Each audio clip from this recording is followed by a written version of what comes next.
Hey there, welcome to episode 85 of the FFS Talk audio program. I'm your host, Dan Hugo. I'm recording this at 1:46 a.m. True story. On Thursday, July 10th, 2025 for publication later this morning. I'm up, why not? I had a couple of cups of coffee, trying to kind of adjust my sleep schedule, so I'm awake. And I just finished writing the show. Titled and topic for today, graph memory. I'll tell you what that means after I explain for newcomers if this is your first time listening to the FFS Talk audio program. The goal is to discuss, hopefully with a guest someday, what works, what does not, and what we might do about it, basically about whatever the topic is of that particular episode.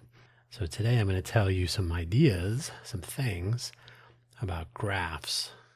They're not what you think. Maybe they are. And memory, that's memory that we have. See what you think. Hopefully, oh, by the way, if you don't know what FFS talk means, if you don't know what FFS means, you need to hang out with more Irish people.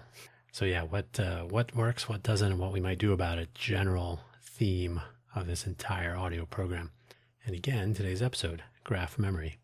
Now, hopefully, wherever you found this audio program, you're able to locate the episode description, which contains show notes, including a summary, which I'll read to you, and the links for today's episode. 4 of them are shameless self-promotion links. I got to get that down to 2 again.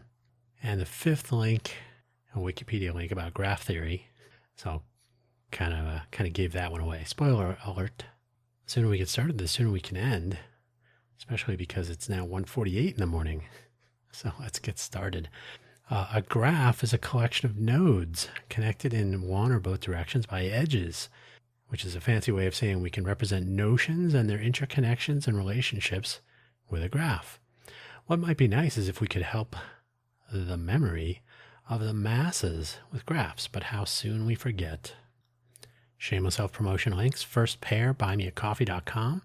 If you go to /DanHugo, that's my profile page with links to my various audio programs, affiliate links to my favorite coffee beans. If you buy them on Amazon, that would help support these various efforts. You don't have to spend any money, by the way. You don't have to donate or otherwise subscribe to anything. There's no money required.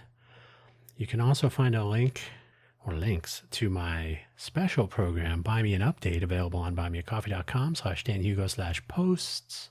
Buy Me an Update is published every Monday, usually in the morning. It's a brief recap of the previous week's audio programs and any news and announcements upcoming, always under 5 minutes.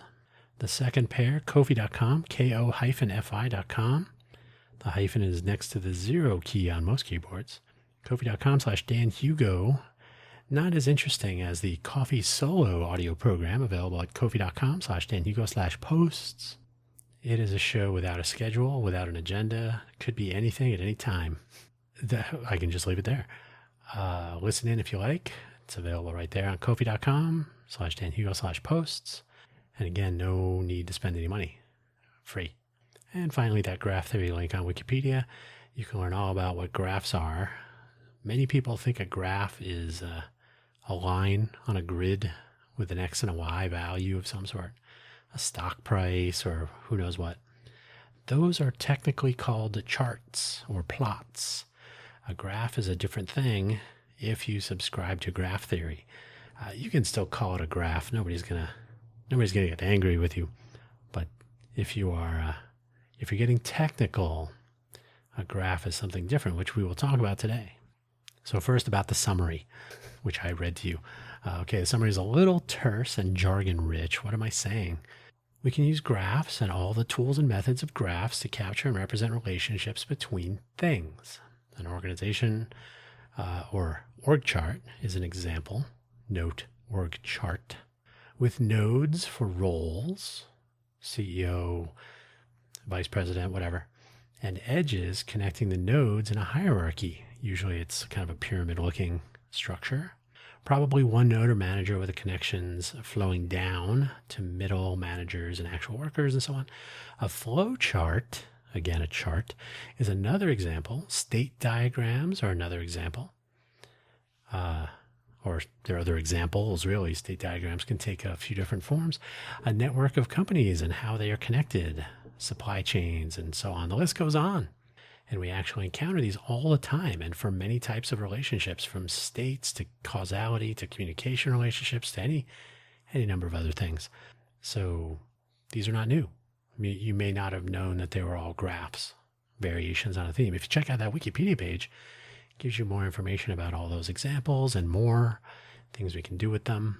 Suppose that we learned of events, the daily news, for example, as a collection of nodes. So these are the items in a graph that are connected. They're connected by arrows, usually, a directed graph. And so the nodes are connected with what's called edges, but you can just think of them as arrows. Arrows are lines. So that as events take place, any relationship between them, any interconnection, can be represented in a graph.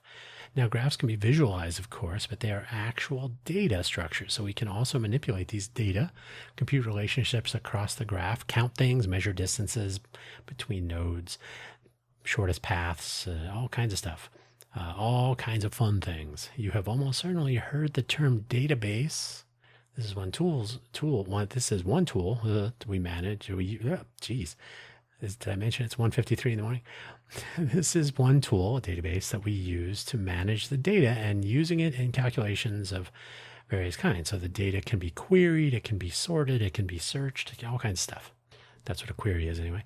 By the way, AI uses graphs internally in those large language models. For example, you can do some reading on your own about vector databases.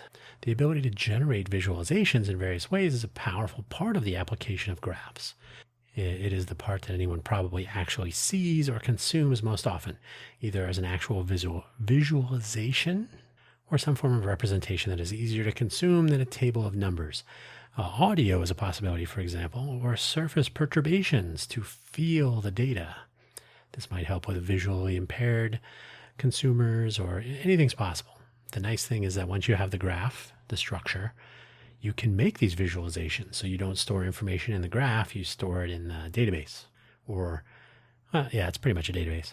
You can have a triple database if you want to store triples. RDF is an example way of looking at things. Resource description framework. It's the one I'm fond of. So yeah, all sorts of possibilities. Now, we need to remember. Normal people, sorry, a little layout thing there. Normal people are already not great at remembering, especially a lot of numbers and relationships between those numbers, or even names, especially names of people we don't know. They may seem like a wall of noise coming at you unless you are focused and have some familiarity already. If you know the subject matter, if you're tracking, 10 different things and you want to know the relationships over time and you just got to check the numbers every day, it could be anything. Or maybe you're just really good with numbers. Most people, though, not so much. And it gets worse if you are passing over a table of numbers or some description of these numbers. It's just as part of some other news article, or you're just seeing it fly by on a TV screen.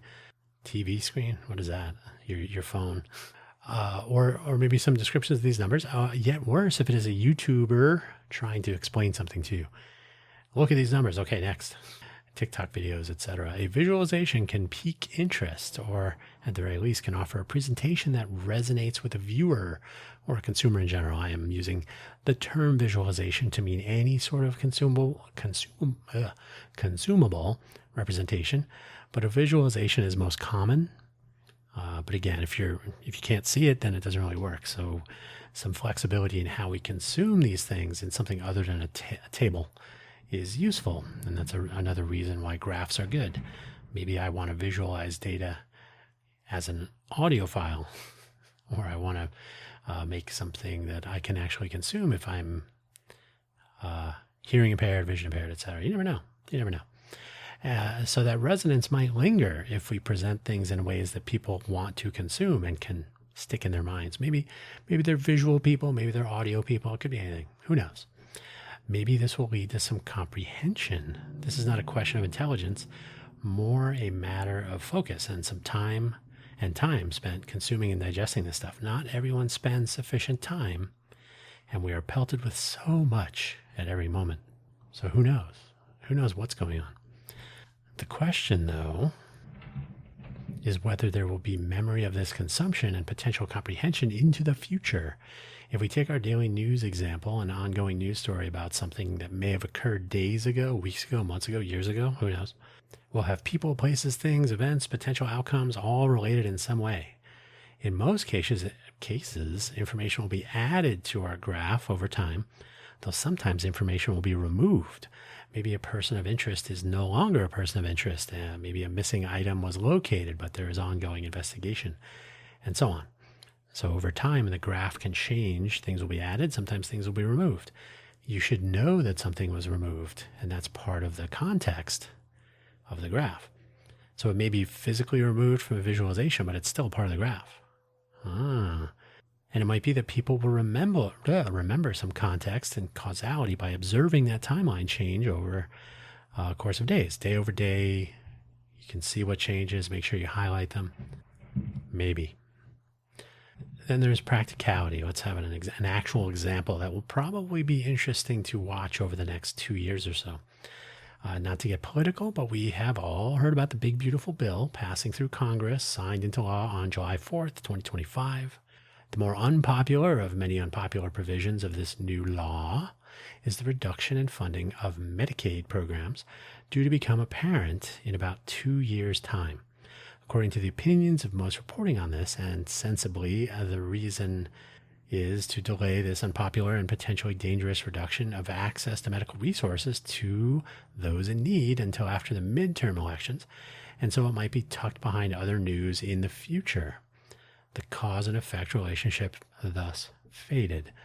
So in 2 years, when Medicaid benefits start to slip away, or if the results of that start to become apparent to people, the pain is felt, pain or worse, unfortunately, there will no longer be that direct association between cause and effect. I just know that I've lost my benefits, or I'm no longer getting my medication, but I don't exactly remember why, because I haven't been keeping track of the news for the last 2 years. And things that happened last week sometimes escape the memory. 2 years ago is a long time. If news and opinion reporting on this topic is to be effective to mitigate that memory loss with the passage of time, would a graph visualization showing the relationships between the law and its impact on each point of impact be useful? There are many, many provisions in the law, so becoming effective at various points in time. We don't know which are becoming or already in effect. Some are. We'd have to actually flip through the bill or the law and see which ones are becoming effective when. Some news will report that, but there's so much other stuff going on. Are we really paying attention, or is it a done deal? On to the next thing. There are many provisions in the law, though, and finding these associations will be more complicated as more and more of them become or go into effect, I suppose you could say. So representing the evolving impact, and some is positive and some is negative, may be useful to connect the current state of affairs with this law and its provisions. In other words, hey, this is happening, and here's that law when it was signed back in time somewhere, and then here are some other things that have come together. They're interconnected and related events, people, decisions, and so on that have brought us to the current state of affairs. Making that apparent in a very structured and explicit way could be useful. In a graph, perhaps. By evolving that graph over time and making this available as a reference, the connection of previous events to current state may be made easier. How are these things related? Cause and effect. So in 2 years' time, reduction in Medicare funding may correlate with hospital closures or worse, and these connections can be referenced in what will have been, 2 years from now, an always available representation of the interconnectedness of events, decisions, people, etc. We can draw on a recent example where this was actually the case, that a visualization was a part of the daily discussion, the use of actual charts in reporting SARS-CoV-2 cases, COVID infections, and so on. And fatalities over time in 2020 and 2021, it kind of fell out of favor after that. Now, charts are not graphs. We talked about this at the top of the show. Despite what you've been told, charts are representing numbers and relations, but usually in a dependent relationship. That is, I might be charting fatalities over time. So the vertical axis will be number of fatalities. The x-axis will be the time, the independent variable. Time passes regardless. The fatalities will be depending on when you're sampling the data, and then of course the events that led up to that. And I get a line plot or a bar chart or both. But I am not connecting these data to cause or correlation. I'm going to assert that we were all fatigued eventually with these opaque numbers, lines and bars, and the almost separate discussions. They usually were not entirely based on real data. So almost entirely separate discussions about vaccinations and masks and social distancing and eating and restaurants and kids in school, and the list goes on. Charts are only slightly more useful than tables of numbers. In this context, you're just seeing the same graph every day, but there's really no context for it. You're not seeing why those numbers are changing. You can't look at the interconnectedness of the total fatality count with, now you can do 3-dimensional or more dimensional. You can add color and dotted lines and all that, and it can get very complicated. It's more difficult to see how interrelationships are affecting each other over time. It would be useful to connect events and state to numbers. Maybe. So what do we want to solve? The goal is to make connections, cause and effect, more clear to people over time. When they do not have the time or interest, or maybe the savvy, that just means they don't know the subject matter. They're not taking the time to do the research, to do the reading. Not everybody has that time. They don't have these to actually track these things in other ways. More and more events and outcomes today are based on some decision or event from some time ago. Maybe we don't even know about it until after the fact. Nobody's tracking Congress every day, right? Unless you're a goofy YouTuber. But nobody's tracking a lot of events and discussions and decisions until we feel them later. How did this happen? When did this decision get made? When did this law change? So that we each have an ever more complicated collection of items that impact us, and we can make a list, and they would not be the same if each person made a list of these things. So figuring out what happened, when, why, how is it impacting me, what comes next, these are all, they take a lot of time. Traditional news reporting is a complete and total throwback to the print newspaper days. Generally speaking, from the structure of a story, the headline to get your attention. It could be a YouTube title. It could be the tease in a video news report from a network news anchor, or the new media, alternative media, talking heads. It could be a blog post. It could be anything. So the headline gets your attention, the deck, the introductory text, and then they break for music or a commercial or something. The tease to get your attention, so that you don't change that channel, or don't click away to some other blog post or anything. The inverted pyramid structure, all of it. This is all adapted to the structure of ongoing stories also. So there's always a summary of the ongoing story in each article. The first paragraph, the first third or so will be the new, and then the rest of the article will be, by the way, this person and that person, and this is what happened, and it was actually on this date, and this is the current state of affairs and how we got here. So a lot of the articles are consumed by people who may not have read previous articles. So you always have to be catching people up. Each article has to almost stand alone. As we have more and more to keep track of, we are becoming a population of headline readers without the attention, maybe, or the time to read entire articles, much less an ongoing series of articles. We don't even need to get to here yet on the next section, but people are getting AI to summarize things for them. That's one of the possibilities. So how do we make it easier for the casual observer to keep track of developing change over time, connecting the causes and effects, so that they can anticipate these changes, these effects, and maybe adjust their level of participation or attention level and so on? Like, maybe I should pay more attention to what my city council is doing, or maybe I should pay more attention to what's going on down the street, around the corner, in my backyard, etc., etc. For better or worse, we may be entering a phase in our timeline where artificial intelligence will keep track of and explain things that we are interested in or need to know in a way that helps each individual to comprehend what they need to and when they need to. Maybe. So AI likes graphs. I don't know if you knew that. I was almost going to include an article I found yesterday about the use of structured graph data in model development, AI model development. But by the time you read it, everything will be changed anyway, right? The big thing today is agents and the Model Context Protocol, or MCP. You're going to see MCP a lot, so that your AI can contact my website through the MCP interface. That's Model Context Protocol. Don't forget. So it can contact my website or my service through an MCP interface and get information it wants to do whatever it wants to do for you. The ability to provide graph data that is relationships indicated in a structured way can help your AI make sense of the data I am giving your AI so that it can present you with something useful to you. You can find more and more articles floating around, maybe AI generated. In fact, who can say, about AI consuming graph data. Like I said, I just read another article yesterday. It might be interesting to offer a prompt describing how 1 million notions are connected to each other, but it would be more interesting and useful and even more explicit to provide an actual structure for those million notions. If you want a silly example, suppose these notions are dudes named John. If you know what that's a reference to, then great. Otherwise, it's just people named John. And we don't have last names, and we want to associate each John with a particular other John.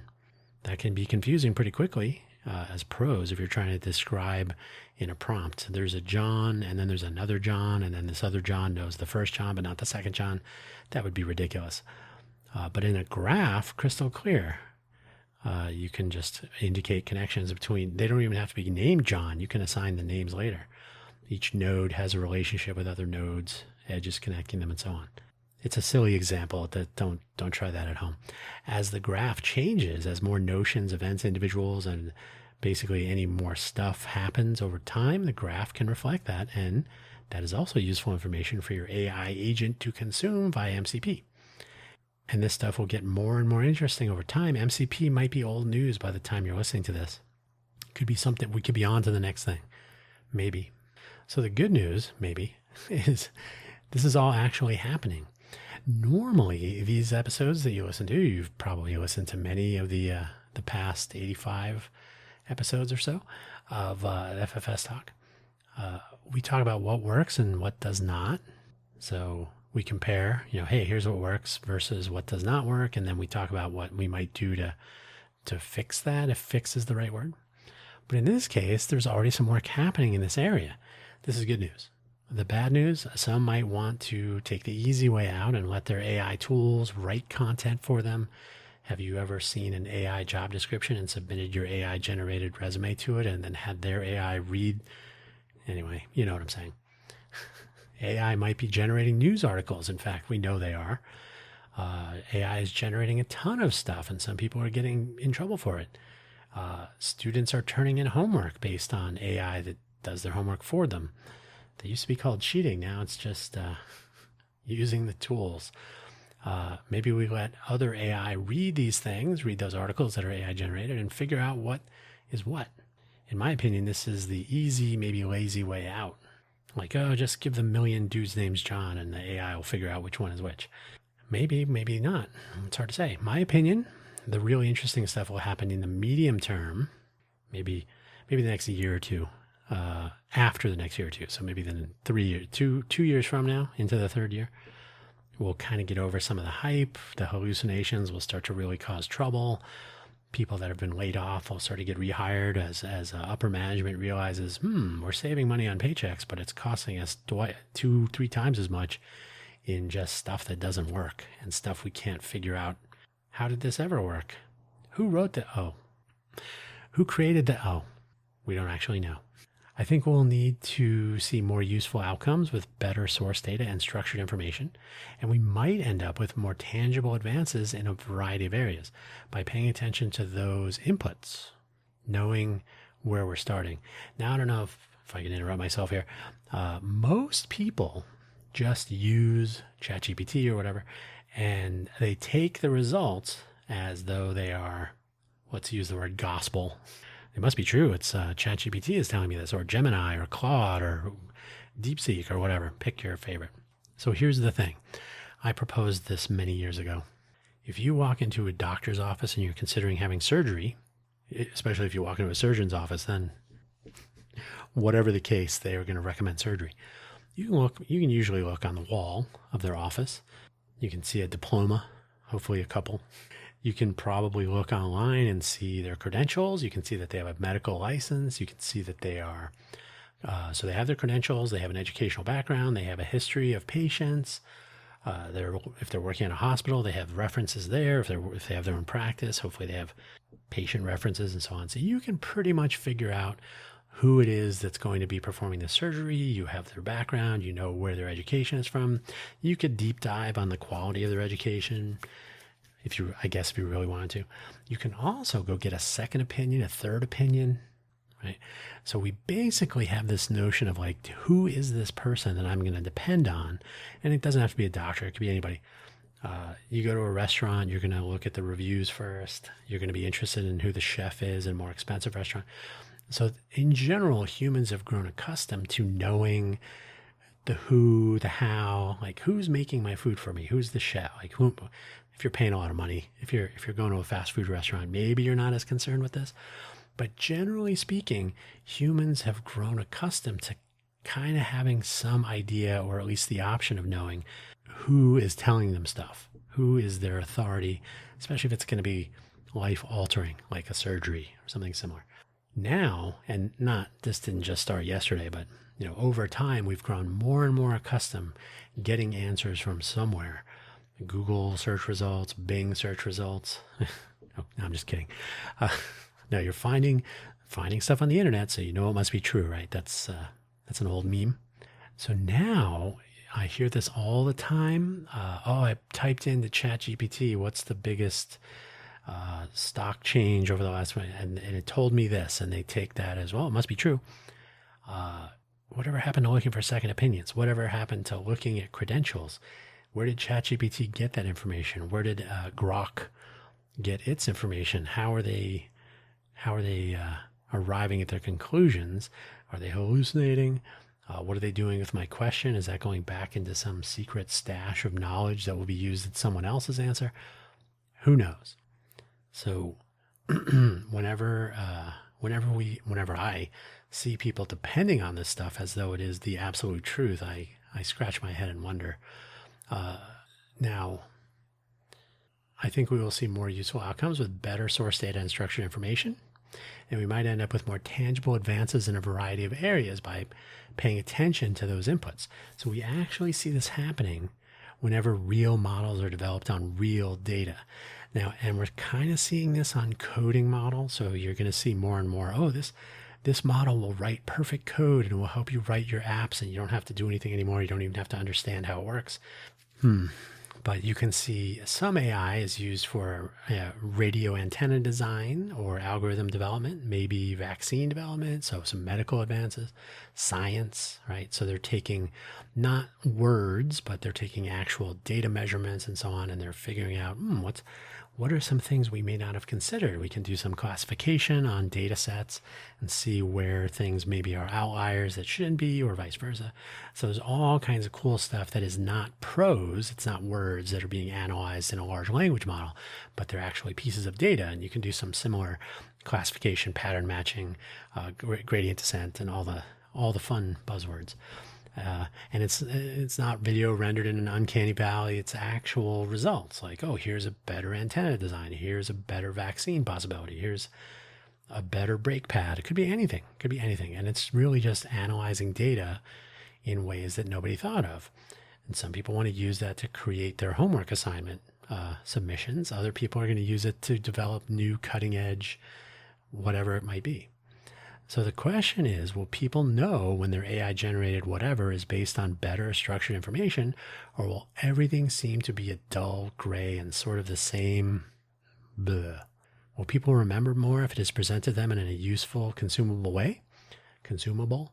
Maybe tailored to their preferences? What if you could tell your own agent, your own piece of software that you have been training, it's been sitting next to you, writing your homework assignments for you and preparing dinner for you, who knows what. and it says, oh, by the way, that thing you were concerned about from 10 years ago, it's finally come to pass. And it pulls up the relevant information and shows you a cause and effect diagram with, here's when this happened, and here's the results, and here's some of the outcomes over the last 10 years, and here's where we are today, and here's the potential impacts for tomorrow. You might want to know those things, and maybe your agent will present that stuff to you in a way that resonates with you, and you will say, oh, yes, this all makes sense to me. And maybe it's been doing that over the last 10 years, periodically, giving you updates and so on. Maybe that's a possibility, and that would help with that memory, or maybe not. Maybe you prefer some other format, some other structure. Maybe that could be up to you, rather than depending on people like me telling you things in this format. You don't like audio? You want some a whiteboard diagram? You want a first-person shooter view? You want a side-scrolling video game? How do you want to keep track of information, especially if it's important to you, especially if it's important to your future? Will people remember more if it is presented to them in a useful, consumable way, maybe tailored to their preferences? I hope so. I try to be optimistic, but we live in a TikTok, Shorts, Reels world. It is entirely possible nobody will notice any of this. Maybe. And that's the end of this episode for today. I have been spending a lot of time on graph data. And I like the idea of RDF. It's kind of a throwback to the semantic web. But it turns out the semantic web, even though it didn't quote unquote catch on, is still around. It's still being used. And as I said, there are real cases of artificial intelligence models being trained on or able to parse and put this in big giant quotes, understand graph relationships and so on. And that can be useful in describing your next software project that you're not going to program, or human networks, who's related to whom, supply chains, workflows, state diagrams, etc. So I'm particularly interested in, because so much stuff is happening so many places around the world, I think there's a more and more complicated information flow that each person is interested in a different way. And I think it will be interesting to know if some of the new technologies can merge with some of the existing older technologies. Semantic web has been around for decades. The notion of graph theory is not new. So indicating explicit relationships and using some of these existing mathematical and practical theories and the tools around them that have been developed over the many decades, putting those to use in modernity, I think makes things really interesting, as opposed to just having some AI robot scraper look at all of your pictures, read all of your blog posts, and then say, okay, we never have to visit your website again. We'll take it from here. And you're like, but what about my creativity? Interesting times ahead. I'm sure I'll reflect more on AI in the future. I will try to graph that for you. That's all I know. It's 2:21 in the morning. I'm going to truncate silence, so the total time of this episode may be less than the 35, just about 35 minutes as indicated here. We'll find out. On that note, thank you. And I got to drink more water. You can hear it in my voice right now. Take care. Bye-bye.